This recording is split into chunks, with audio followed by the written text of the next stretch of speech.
안녕하세요. 도겸입니다. 자, 오늘은 지금 이게 그 화면에 보이다시피 제가 이제 오늘은 이제 뭐 판례 같은 게 새로운 게 있을까 그래서 이제 속보를 좀 보던 중에 며칠 전에 이제 나온 판결이 하나 있더라고요. 이제 7월 12일 날 있는 판결인데요. 집합 건물 중에 일부 전유 부분 철거 뭐 이런 표현이 있어서 특별한데 특이한데 조금 이제 좀 낯설죠. 그죠?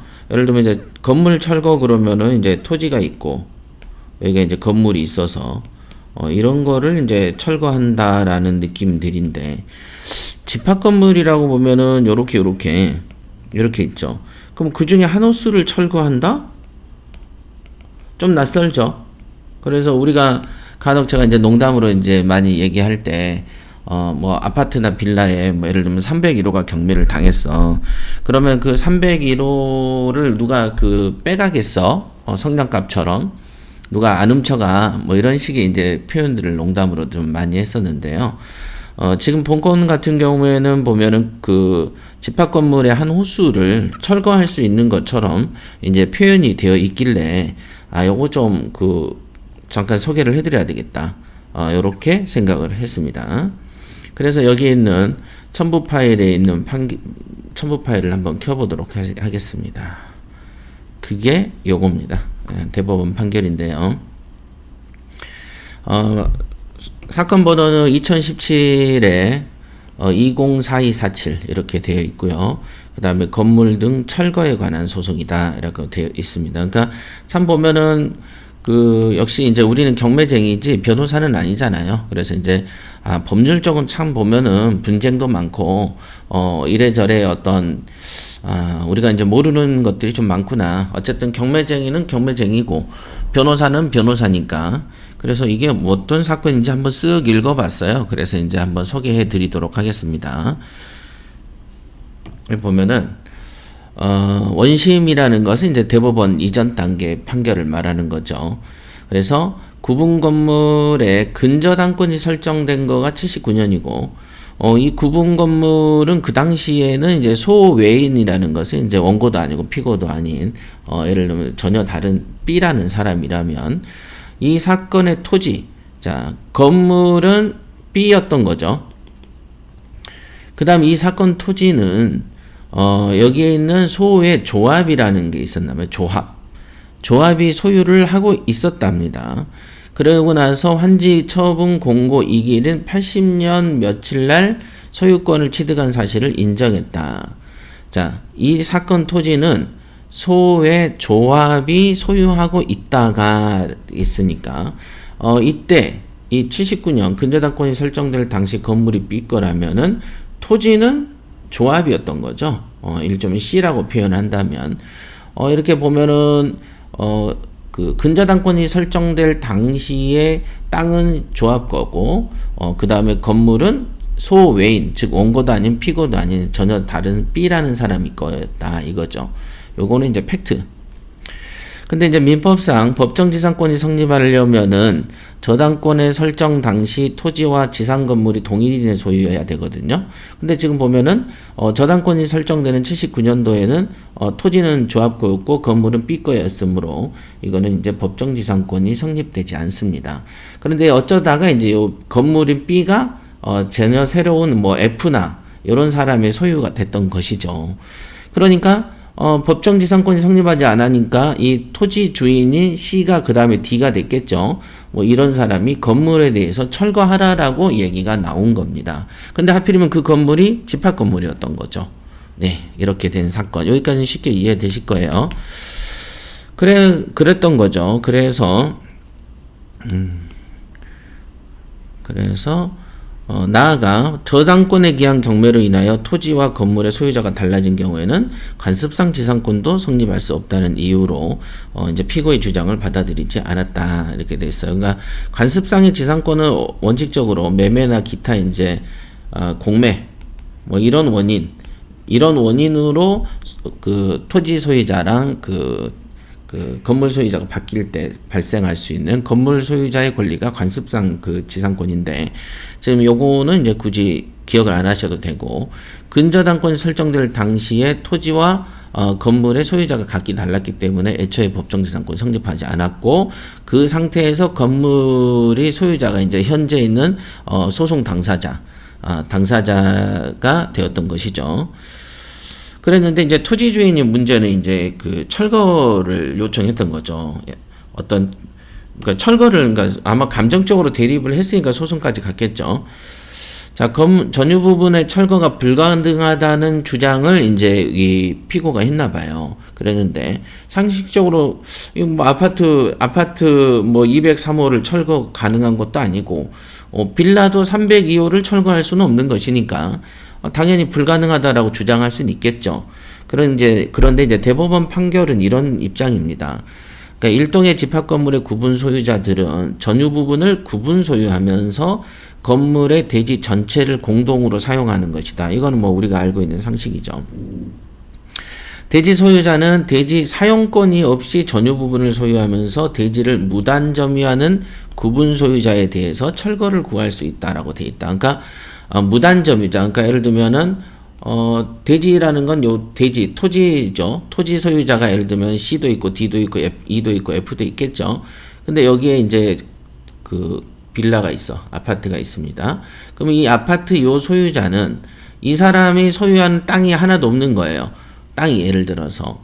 그러면은 어떻게 되냐면 이 개별 호수에 해당하는 토지 소유자가 이 건물 소유자를 철거를 청구할 수가 있다 이거죠. 원인이 없으니까. 그 원인이라는 것은 뭐 예를 들면 좀 전에 말했던가 지상권이 성립하다든가 임대차 계약으로 임차권이 성립했다든가 지상권이란 건 야 지료를 줄게 라고 대화가 됐다면은 당연히 철거하지 않겠죠. 그 다음에 임차권 같은 경우도 토지를 빌려 쓰고 있다면은 당연히 뭐 임대료를 주면 되니까 그런 어떤 거가 그 어떤 합리적으로 이 건물을 소유할 수 있는 권한이 없다면 여기에 해당하는 토지 소유자가 철거를 청구할 수 있다라고 돼 있는 거죠. 지금 여기처럼. 대지 사용권 없이 전유 부분을 소유하면서 대지를 무단 사용한다면 이렇게 됐죠. 무단 점유한다면 사실상 이제 우리가 흔히 아는 건물만 매각 사건 같은 경우는 일종의 이제 토지 소유자가 만약에 그 건물만 매각 사건을 낙찰받았는데 지상권이 성립하지 않는다면은 철거의 대상이 되는 거거든요. 근데 지상권이 성립한다면 철거당하지 않겠죠. 단만 지료만 주면 되겠죠. 그러니까 이런 부분. 그러나 지금 이 사건에서의 이 건물의 소유자는 토지에 대해서 어떤 그 철거당하지 않을 권리, 법정지상권이 성립하지 않고 있었던 사례 같습니다. 그러니까 이제 철거 소송이 붙은 거죠. 그 다음에, 그러니까 요 사건 설명을 잘 들으셔야 돼요. 그러니까 그래서 반복해서 들어보세요. 일동의 집합 건물 중에서 일부 전유 부분만 떼가지고 철거하는 거는 사실상 불가능하죠. 맞아요. 그러나 구분 소유자 전체를 상대로는 철거 판결을 받거나 동의를 얻으면 철거할 수 있는 거가 가능하죠. 그죠? 개별 호수만 철거하는 건 힘들지만 전체 호수를 동의를 받거나 판결을 받았다면 가능하다. 물리적으로도. 그렇죠? 그 표현이에요. 그래서 일부 전유 부분만을 철거하는 것이 사실상 불가능하다는 사정은 있어요. 이해는 한다. 그러나 그것은 집행 개시에 철거를 하려고 직접 나갔으면 어쨌든 철거를 못하는 건 물리적인 사실이죠. 개별 호수만 떼가지고 어떻게 철거하겠습니까? 이거는 어쨌든 장애 요건일 뿐이지 굳이 철거 판결까지도 기각할 사유는 아니다. 그래서 철거 요청이 들어오고 철거 소송이 들어오면 철거하라라는 재판은 하되 사실상 이거를 집행을 하는 것은 어려운 거는 별개의 문제다. 이건 집행 불능에 관한 문제일 뿐이다. 라는 게 이제 법원의 입장이었다. 그래서 이 사건 구분 건물을 소유하고 있고 원고는 대지권에 상응하는 계쟁 지분, 다투는 지분이죠. 지분을 소유하고 있다는 사실을 인정한 다음 피고는 구분 건물을 철거할 의무도 있고 이 사건 구분 건물이 3층 집합 건물 중에 2층에 있다는 이유로 철거가 물리적으로 불가능하다고 단정할 수 없을 뿐 아니라 이는 장애 요건에 불과하다면서였다 이렇게 됐습니다. 그러니까 여기 뭐 어떻게 2층 하나만 어떻게 철거하겠습니까? 그러니까 철거가 뭐 완벽한 철거 아니더라도 뭐 문짝이고 뭐 다 뜯어버리겠다 이런 정도의 철거는 가능하겠죠. 그죠? 그러니까 이제 기둥 주벽을 치지 않고 기둥 치지 않고 가서 그냥 엉망진창을 만들어 버리겠다를 철거로 본다면은 굳이 철거가 어렵다고 볼 수는 없겠지만 근데 이제 그렇게 하려면은 철거할 때 어떤 벽은 쳐야 되고 어떤 벽은 안 쳐야 되고 하니까 이거는 다른 그 지분권자 다른 그 집합 건물 어떤 구분 소유자들한테 원성을 살 가능성이 있고 그 사람들에 의해서 집행이 안 되겠죠. 그래서 이제 개별 호수에 대한 어떤 철거가 뭐 이렇게 딱 된다 안 된다라고 볼 수는 없고 이거는 장애가 될 거라는 거죠. 그렇다. 그러고 판결 자체는 철거 청구를 하게 되면 판결은 내려라. 이렇게 결정할 수 있겠습니다. 그러니까 오늘 공부하시는 내용은 조금 특별한 거죠. 특별한 판결입니다. 여기도 한번 읽어볼게요. 원심은 피고가 반환해야 될 부당이득금을 건물이 없는 나대지 상태를 기준으로 이 사건의 대지권으로 등기해야 될 계정지분 면적에 해당해서 임대료를 상했다. 이것도 맞습니다. 그러니까 여러분들이 통상적으로 이렇게 건물이 있어요. 그러면 이제 건물하고 토지가 있을 때 토지 감정이 실제로 건물이 깔고 있으면은 토지 감정이 좀 낮게 책정이 됩니다. 하지만 지상권 소송을 하게 되면 건물이 없다고 치고 그 온전한 나대지를 가지고 지료 청구를 산정합니다.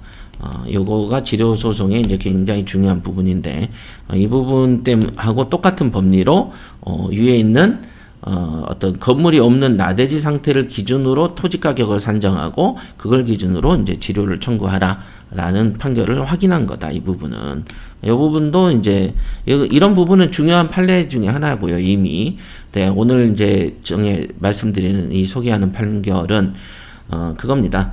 그 집합 건물 개별 호수들도 철거 소송을 해서 철거 판결이 날 수 있다. 여기까지 공부하시면 되겠습니다.